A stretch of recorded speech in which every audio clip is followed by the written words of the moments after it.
అందరికీ నమస్కారం. ఇవాళ మన స్టూడియోలో ఐకాన్ ఆస్ట్రాలజర్ గట్టుపల్లి సురేష్ బాబు గారు ఉన్నారు. గురుగారితో మాట్లాడదాం. గురుగారు నమస్కారం. జై శ్రీమన్నారాయణ. గురుగారు, ఈసారి దసరా నవరాత్రులు ఎప్పటి నుంచి ప్రారంభం కాబోతున్నాయి, అలాగే మనకి విజయదశమి ఎప్పుడు వచ్చింది, విజయదశమి రోజు పూజ చేసుకోవడానికి అనువైన సమయం ఏంటి, అలాగే పాటించాల్సిన నియమాలు ఏంటి, మీ మాటలు గురించి. 3వ తారీఖున దసరా నవరాత్రులు శరన్నవరాత్రులు మొదలవుతాయి అన్నమాట. మనకి తిరుపతి సైతం కూడా అక్కడ బ్రహ్మోత్సవాలు జరుగుతూ ఉంటాయి. కొన్ని ప్రదేశాల్లో బ్రహ్మోత్సవాలు, ప్రాచీన టెంపుల్స్ లో బ్రహ్మోత్సవాలు, అమ్మవారి టెంపుల్స్ అన్నింటిలో చేస్తూ ఉంటారు. మన దుర్గాదేవి దగ్గర అన్నింటిలోనూ, మైసూరులో కూడా బాగా చేస్తారు ఇదిలో దీనికి.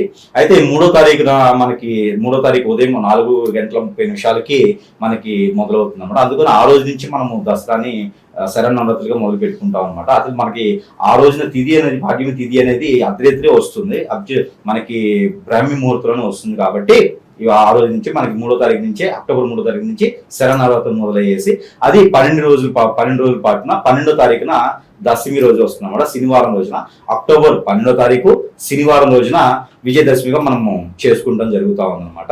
ఇది దీనికి మనకి టైమింగ్, పూజా టైమింగ్ అనేది మార్నింగ్ ఏదైతే ఉంది ఎర్లీ మార్నింగ్ శనివారం రోజున, అక్టోబర్ 12వ తారీఖున శనివారం రోజున ఉదయం పూట 10:35 మొదలయ్యేసి 12:24 వరకు కూడా ఇది పూజ చేసుకునేదానికి, కలశం చేసేదానికి మంచి అనువైనటువంటి శుభముహూర్తం ఉంటుంది. ఇది ఇందులో ఆయుధ పూజ చేసుకునే దానికి అయితే 1:20 నుంచి 2:45 వరకు కూడా మంచి లగ్నం ఉంది. ఆయుధ పూజ ఆ టైంలో చేస్తే మంచి ఇది ఉంటుంది అనమాట. ఇది అందులోనే మనము చెప్పుకోవడం ఏంటంటే, ఈ అమావాస్య వెళ్ళగానే కలశ స్థాపన అని ఉంటుంది అనమాట. కొన్ని ఏరియాస్ లో కలశ స్థాపన అంటారు. పూజ చేసుకోవడానికి, ఆ అమ్మవారి యొక్క అలంకరణ చేయడానికి కలశ స్థాపన చేస్తారు మొదట్లో. ఆ కలశ స్థాపన కూడా మనం చేయగలిగితే గనక బ్రాహ్మీ ముహూర్తంలో, ఏదైతే తెల్లవారిన తర్వాత 3వ తారీఖు అనుకునేటువంటి బ్రాహ్మీ ముహూర్తంలో గనక మనం కలశ స్థాపన చేసి గనక అవతారాలు, బాలత్రిపుర సుందరి దేవి అవతారం మొదటిగా ఉంటుంది కాబట్టి ఈ అవతారాన్ని మనం చేసుకుంటే గనక మంచి ఫలితం ఉంటుంది అండి. దర్శించుకునే వాళ్ళకి కూడా మంచి గొప్ప అనుభూతి ఉంటుంది. ఇది దసరా ఒక టైమింగ్, దసరా ముహూర్తాలు, మంచి తరుణము. దసరా అప్పుడు ప్రధానంగా నవరాత్రుల టైంలో జపించాల్సిన స్తోత్రాలు ఏంటి? దసరా నవరాత్రులు, శరన్నవరాత్రుల్లో మనము జపించాలి అనుకున్నటువంటి శ్లోకాలు, ఇది మంత్రాలు అనేది ఏముండదండి. ఎందుకంటే శరన్నవరాత్రులు అనేది ప్రతి ఒక్క అమ్మవారికి కావచ్చు, ప్రతి ఒక్క అయ్యవారికి కావచ్చు, అందరికి సంబంధించినమాట. ఇందులో విష్ణుమూర్తి కానివ్వండి, శివుడు కానివ్వండి, మన పార్వతీదేవి గారు కానివ్వండి, అమ్మవారు కానివ్వండి, దుర్గాదేవి, అందరూ కూడా ఏంటంటే అవతార చాలుడు కాబట్టి, అదంతా అవతార పురుషులు కాబట్టి ఎవరికి సంబంధించిందైనా సరే మనము చేసుకోవచ్చు అనమాట. అలానే ఇందులో శరన్నవరాత్రులు ఏ రోజైతే ఏ అవతారం ఉంటుందో దానికి సంబంధించినటువంటి శ్లోకాలు కావచ్చు, దానికి సంబంధించినటువంటి యజ్ఞాలు కావచ్చు, మంత్రోచ్చారణ కావచ్చు, శ్లోకాలు కావచ్చు, అక్కడ చేసుకోవటం వల్ల మంచి ఫలితం ఉంటుంది. అదే ఎవరికైనా గ్రహరీత్యా కావచ్చు, ఎవరికైనా హరస్కోప్ లో ఏదైనా ప్రాబ్లమ్స్ ఉంటే కూడా జపం చేస్తారు, నవగ్రహాలకి జపాలని చేస్తారు. అది శరన్నవరాత్రుల్లో చేస్తే కూడా మంచి ఫలితం అనేది ఉంటుందన్నమాట. కామన్ గా 9 రోజులు కూడా అందరూ చేసేది ఏంటంటే, ఆ అమ్మవారి యొక్క శ్లోకాలు కానివ్వండి, అమ్మవారి యొక్క లలిత సహస్రనామం అని ఉంటుంది. ఈ లలిత సహస్రనామం చదివినా కూడా మంచి ఫలితం ఉంటుంది అనమాట. ఇందులో పార్వతీదేవికి సంబంధించినటువంటి శ్లోకాలు ఉంటాయి, కనకదుర్గ అమ్మవారికి సంబంధించినటువంటి శ్లోకాలు ఉంటాయి, ఇందులో లలిత అమ్మవారికి సంబంధించినటువంటి అనమాట. ఇందులో ఏ చేసినా కూడా మంచి ఫలితం ఉంటుంది. అలాగే నవరాత్రుల్లో ప్రతి ఒక్కరూ తలస్నానం చేసి మాత్రమే పూజ చేయాలంటారు. తలస్నానం చేసి పూజ చేయాలంటే ప్రతి ఒక్కళ్ళు వాళ్ళు దీక్ష తీసుకున్నట్టయితే గనక, దీక్ష తీసుకొని స్వయం పాకంతో వాళ్ళు ఇంట్లో వాళ్లే వండుకొని, నవగ్రహ దీక్ష అనేది ఒకటి ఉంటుందండి. మన 11 రోజులు మండలి దీక్ష అనేది తీసుకుంటారో నవగ్రహ దీక్ష అని చెప్పేసి నవరాత్రులు చేసేటువంటి వాళ్ళు శరన్నవరాత్రుల దీక్ష అని ఉంటుంది.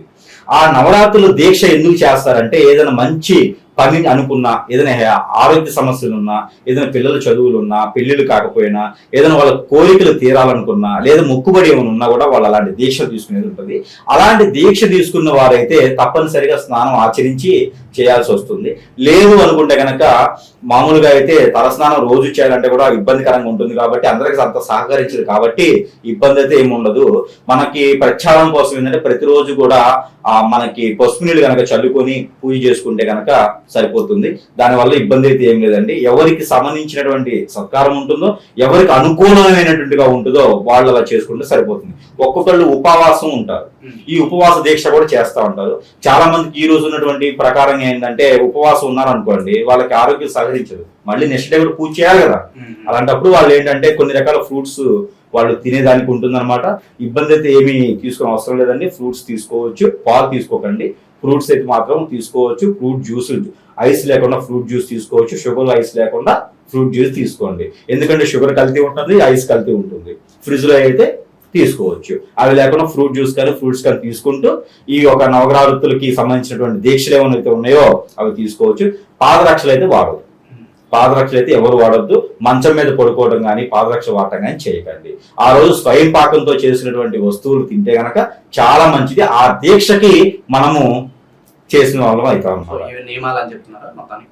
ఆ రోజు చేయాల్సిన పనులు చేయకూడని పనుల విషయానికి వస్తే దీక్షలో కానివ్వండి, ఆ రోజు కానివ్వండి, మనము పాదరక్షలు ధరించకుండా చేస్తే మంచి ఫలితం అనేది వీళ్ళకి కనిపిస్తా ఉంది. అలాగే దేవుని ఫోటోలు ఏ రోజు శుభ్రపరచుకోవాలి? దేవుని ఫోటోలు అంటే మనకి చతుర్దశి రోజే మనం శుభ్రపరచుకోవాలండి. అమావాస్య రోజు మనం చేయకూడదండి. అమావాస్య రోజున మనము దేవుడి గుడి తులపడం కానివ్వండి, అమావాస్య రోజున మనం దేవుడికి సంబంధించినటువంటి శుభ్రం చేయడం కానీ చేయకూడదు. ఈ ఒక నవరాత్రులకు సంబంధించిన అమావాస్య కాదండి, ఏ అమావాస్యకైనా అమావాస్య రోజున దేవునికి సంబంధించినటువంటి ఏ కార్యక్రమం కూడా కొత్తగా చేయకూడదు. ఎందుకంటే ఆల్రెడీ ఉన్నాయి ఉంచాలి. ఎందుకంటే ఆ రోజున చాలా పాజిటివ్నెస్, వైబ్రేషన్స్ చాలా ఉంటాయి. పాజిటివ్ నెగిటివ్ వైబ్రేషన్స్ ఆ రోజున దేవుడి మీద చాలా ఉంటుంది భారం అన్నమాట అమావాస్య రోజున. అందుకని అమ్మవారి మనం ఇంట్లో ఏదైతే పూజిస్తూ ఉంటామో విగ్రహాలు కావచ్చు, దేవుని యొక్క ప్రతిమలు కావచ్చు, ఇవన్నీ కూడా అమావాస్య రోజున మనం శుభ్రం చేయడం అనేది అంత శుభమైనటువంటి విషయం అయితే కాదండి.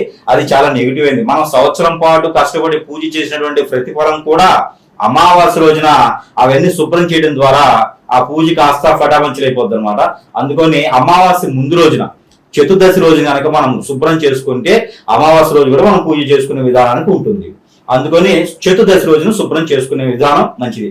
ఆ రోజు శుక్రవారం అయినప్పటికీ కూడా ఒక ఈ అమావాస్య కాదండి, ఏ అమావాస్య అయినా సరే అమావాస్య రోజున దేవునికి సంబంధించిన ఏది కూడా శుభ్రం చేయడానికి కుదరదు. అమావాస్య ముందు రోజు చేసుకుంటే మంచిది. అమావాస్య చాలా ప్రాసిద్ధి దేవుళ్ళకి. ఆ రోజు పూజ చేయడం ద్వారా చాలా మంచి ఫలితం ఉంటుంది కాబట్టి అమావాస్య ముందు రోజున శుభ్రం చేసుకోండి. గురుగారు, అఖండ దీపం కొండెక్కితే అరిష్టం అని అంటూ ఉంటారు. పొరపాటును గనక ఒకవేళ అఖండ దీపం కొండెక్కితే ఏం చేయాలంట? మామూలుగా ఏంటంటే అఖండ దీపం అనేది మనము దేవస్థానంలో చూస్తూ ఉంటాం. ఈ శరన్నవరాత్రులు అయితే ఎక్కువగా చూస్తుంటాం.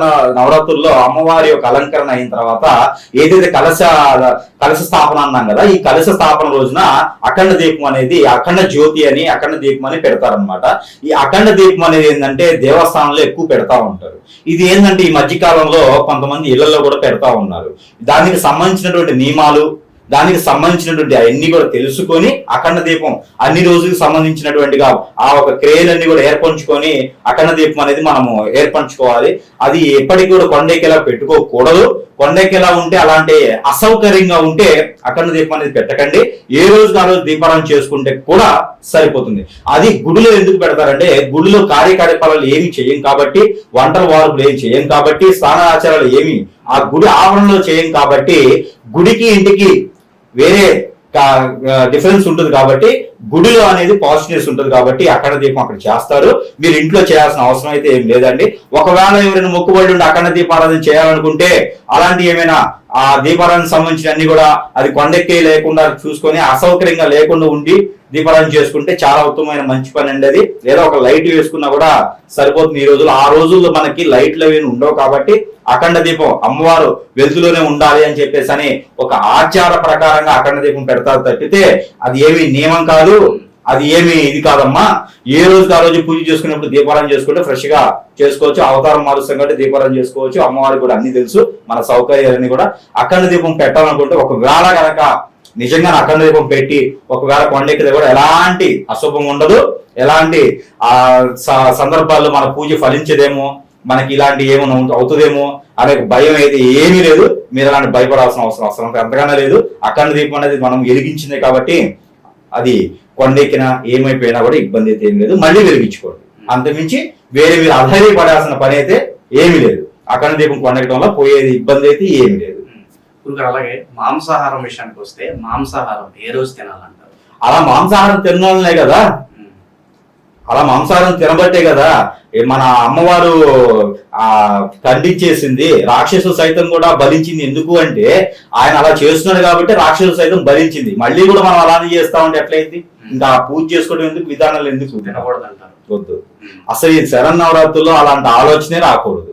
ఇక చేసేవాళ్ళు ఉన్నారు అంటే ఇంక వాళ్ళు కూడా మనం ఖండించినటువంటి అమ్మవారు ఖండించినటువంటి అట్లా మనకు ఉంటుంది తప్పితే వద్దు. అట్లాగా శరన్నవరాత్రులు ఎవ్వరు కూడా అమావాస్య రోజు నుంచి కూడా ఆ 15 రోజులు, 9 రోజులు కాదండి, 15 రోజులు మళ్ళీ పౌర్ణమి వచ్చేంత వరకు కూడా నాన్ వెజ్ ఏదైతే ఉందో ఈ ఒక ఎవ్వరు కూడా ముట్టుకోవడానికి కానీ దాని జోలు పెట్టడానికి కానీ అలాంటివి చేయకండి. మందులు కూడా అలాంటివి పెట్టుకోకండి.